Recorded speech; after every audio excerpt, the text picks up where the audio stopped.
Baik, Assalamualaikum warahmatullahi wabarakatuh. Salam sehat buat adik-adik semua ya. Pada pertemuan kali ini kita akan membahas terkait kontrak pembelajaran instrumentasi dasar ya. Saya share screen dulu.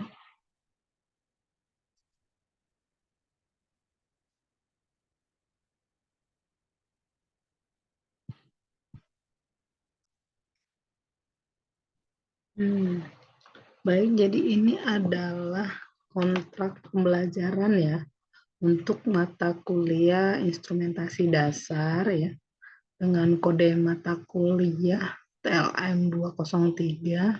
Jadi SKS-nya, bobot SKS-nya adalah 2 SKS ya. Satu teori dan satu praktek ya. Jadi semesternya di sini adalah semester 1 tahun ajaran 2024-2025. Ya, jadi untuk koordinatornya ya saya sendiri ya. Sebelumnya kita udah perkenalan ya sebelumnya, jadi saya yakin semuanya udah pada kenal ya dengan saya maupun staf-staf lain ya. Untuk dosen pengampu teorinya ya, jadi saya sendiri ya. Kedua itu Bu Poroto Ayuni Aulia ya, biomed, dan yang ketiga itu adalah Bu Lili Setioningsi ya, MSI. Sedangkan untuk dosen pengampu praktek ya, jadi komposisinya itu sama aja dengan pengampu teori ya. Ini nanti ditambah dengan PJ laboratorium ya. Jadi yang bertanggung jawab ini, karena lab yang kita gunakan itu adalah lab kimia dasar ya, jadi yang PLP penanggung jawabnya itu adalah Bu Rona ya, MDkes ya. Jadi untuk pertemuannya ya ada, jadi ini ada dua kelas ya, ada Rek A maupun Rek B ya. Jadi untuk pembelajaran teori itu waktunya 50 menit ya. Jadi ini di hari Kamis ya, 14.40 sampai 15.30. Untuk praktiknya di hari Kamis 15.30 sampai 18.10 ya. Untuk Rek B ya, teorinya itu Rabu 8.50 sampai 9.40 dan praktiknya itu di Rabu 9.40 sampai 12.10 ya. Jadi untuk pertemuannya itu untuk teori ya di room 4A ya. Untuk praktiknya itu di lab kimia dasar ya. Jadi untuk deskripsi ya terkait mata kuliah ya. Jadi untuk dari mata kuliah ini diharapkan itu peserta didik atau mahasiswa itu bisa memahami terkait instrumen dasar ya yang ada di laboratorium ya. Jadi bisa menjelaskan terkait prinsip, fungsi, manfaat, kelebihan kekurangan ya, sampai ke ini ya, mengatasi masalah dan kalibrasi ya peralatan lab itu ya. Untuk deskripsi pembelajarannya itu ya, jadi untuk mata kuliah ini ya berkaitan dengan pelaksanaan analisis ya yang menggunakan instrumen atau peralatan di lab ya, lab kesehatan ya. Jadi untuk fokus ya dari mata kuliah ini itu ya, jadi seluruh instrumen ya yang digunakan ya dalam pemeriksaan lab ya, laboratorium kesehatan ya, sesuai dengan tuntutan kompetensi sebagai ATLM ya, atau ahli teknologi laboratorium medik ya. Jadi tujuan akhirnya di sini diharapkan itu mahasiswa ya bisa terampil ya, dalam melakukan analisa instrumentasi ini ya, dan menggunakan alat-alat instrumennya ya. Untuk tujuan instruksional umumnya ya, jadi di sini diharapkan mahasiswa itu mampu memahami ya jenis instrumen lab yang diperlukan ya dalam pemeriksaan laboratorium kesehatan ya. bisa memahami prinsip kerjanya ya. Terus untuk tujuan instruksional khusus ya, jadi mahasiswa itu diharapkan ya dapat mengetahui ya, bukan hanya mengetahui dan memahami ya, serta terampil ya mengoperasikan ya peralatan lab ya, seperti instrumen gelas ya. Jadi instrumen gelas itu ada beberapa ya, ada pipet tes ya, pipet volume, pipet ukur, gelas Erlenmeyer ya, gelas kimia, labu ukur ya, ada buret ya, dan stand buret ya, ada osenal ya, cawan petri ataupun cawan porselen ya, hemositometer ya, maupun lainnya ya. Ada buret ya, dan stand buret ya, mikropipet ya, turbidimeter atau densitometer ya, sentrifuge, inkubator, mikroskop ya, colony counter, oven, dan autoclave ya. Untuk strategi pembelajaran ya, strategi pembelajaran digunakan ini dengan metode diskusi ya, ada presentasi, case study ya, praktikum lab maupun penugasan ya. Untuk bahan bacaan ya, ini ada bisa dicari secara online ya. Mungkin buku-bukunya ya terkait laboratorium instrumen ya. Penulisnya di sini Ivan ya. Terus buku yang lainnya Clinical Laboratory Instrumentation and atau Automatic Principle Application and Selection ya. Terus ada juga buku ajar saya terkait instrumen dasar ya.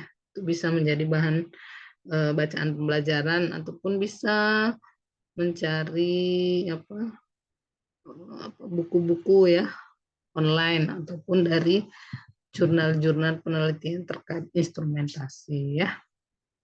Untuk penugasan ya, jadi di sini penugasan kelompok ya, jadi membuat makalah ya. Jadi penugasannya dibuat secara kelompok ya, jadi membuat makalah, ada video presentasi ya, reflect instrumen ya, artikel review instrumen, dan video praktikum ya setelah melakukan praktikum ya.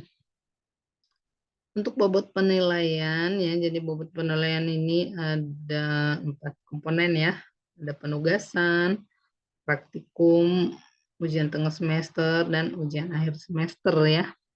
Jadi penugasan di sini ada 20% ya bobotnya, untuk praktikum itu 50%, untuk UTS 15%, dan UAS itu 15%. Jadi totalnya itu adalah 100% ya. Untuk kehadiran ya, diharapkan untuk teori itu 75% ya. Walaupun tidak hadir ya, harus mengganti dengan penugasan ya. Sedangkan untuk praktikum itu sendiri diharapkan mahasiswa bisa hadir 100% ya. Jadi semua praktikum itu harus diikuti ya. Itu sebagai syarat untuk bisa mengikuti ujian praktikum ya. Jadi kehadiran itu harus 100% ya. Dan kewajibannya juga seluruh tugas itu harus dikumpulkan ya.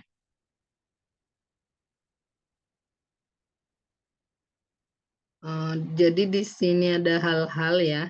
Jadi yang perlu disampaikan ya. Jadi untuk materi dapat tidak berurutan dengan syarat materi itu disampaikan secara tuntas ya. Jadi tidak berurutan maksudnya apabila dosen pengampu yang pada waktu itu tidak bisa mengisi bisa switch dengan dosen yang lain ya.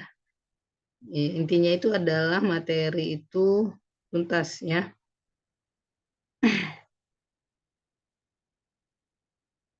Untuk jadwalnya di sini ya, jadwalnya ya untuk pertemuan pertama sampai materi pertemuan ketujuh ya, materi sebelum UTS ya, itu nanti pengampunya adalah saya ya. Jadi pertama itu penyampaian kontrak belajar ya, di sini terkait instrumen gelas ya. Pertemuan kedua itu terkait tabur reaksi ya, gelas ukur, Erlenmeyer, gelas kimia, labu ukur, ketiga itu buret dan stand buret ya. Keempat itu deksikator dan kulkas. Pertemuan kelima itu terkait pipet tetes ya, pipet volume, pipet ukur, mikropipet ya. Pertemuan keenam itu outlet. Ketujuh itu terkait instrumen koloni counter ya. Nah, sedangkan materi setelah UTS ya, ini pengampunya udah berbeda ya, bukan saya lagi ya. Jadi 8, 9, 10 itu akan diampu oleh Bu Aulia ya. Sedangkan 11 sampai 13 itu oleh Bu Lili ya. Nanti review terakhir itu nanti review materinya, ada materi dan review kembali ke saya lagi ya. Untuk materi Bu Aulia di sini ya adalah turbidimeter dan densitometer ya. Uranometer, selanjutnya itu kemarin itu dan hemositometer ya. Untuk pertemuan bulir di sini adalah pertemuan 11, 12, 13 ya. Jadi materinya itu terkait pertemuan ke-11 itu mikroskop ya, 12 itu sentrifuge, 13 itu open ya. Jadi secara garis besarnya ya, untuk pertemuan untuk materi pembelajaran teori dan praktikum itu sama ya. Komposisi timnya juga sama ya. Jadi materi teori dengan praktikum itu untuk instrumen mata kuliah instrumentasi dasar itu sama ya. Sama, jadi ini untuk jadwal praktikumnya ya, topiknya sama aja dengan yang teori, dosennya juga sama aja ya. Untuk dosen pengampunya ya. Untuk setelah UTS juga masih sama ya. Bolia untuk pertemuan 8, 9, 10 dan Bu Lili untuk pertemuan 11, 12, 13. Nanti review materinya itu di akhir adalah oleh koordinator ya. Ya, jadi mungkin untuk kontrak materi kontrak belajar sudah cukup ya. Nah, sekarang kita masuk ke RPS ya. Jadi sebenarnya untuk RPS ini ya adalah penjabaran atau penjelasan dari kontrak ya, kontrak yang tadi sudah saya jelaskan ya. Ya, cuma di sini ada udah terbagi ya metode-metode pembelajaran dan waktunya ya.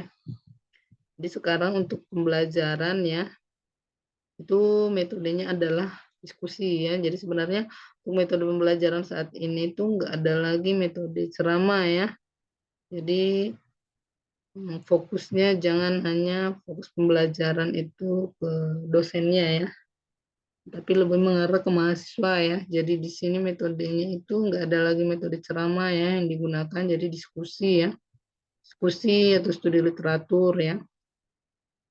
Terus diskusi ya atau case study ya. Jadi untuk pembelajarannya ya, ini untuk teori ya, untuk praktiknya itu ya melakukan praktikum secara kelompok ya, nanti akan dibagi kelompok ya untuk perkuliahannya nanti ya. Untuk topiknya ya sama dengan yang kontrak ya. Jadi ini adalah penjabaran dari kontrak perkuliahan untuk instrumentasi dasar ya. Ya mungkin cukup ya untuk penjelasan terkait kontrak ya maupun RPS ya. Mungkin nanti selanjutnya saya akan masuk ya, kita akan janjian nanti saya akan masuk mengisi materi di kelas ya. Sekian untuk materi hari ini. Saya tutup ya. Wabillahi taufiq wal hidayah. Wassalamualaikum warahmatullahi wabarakatuh. Terima kasih. Anu kurikut.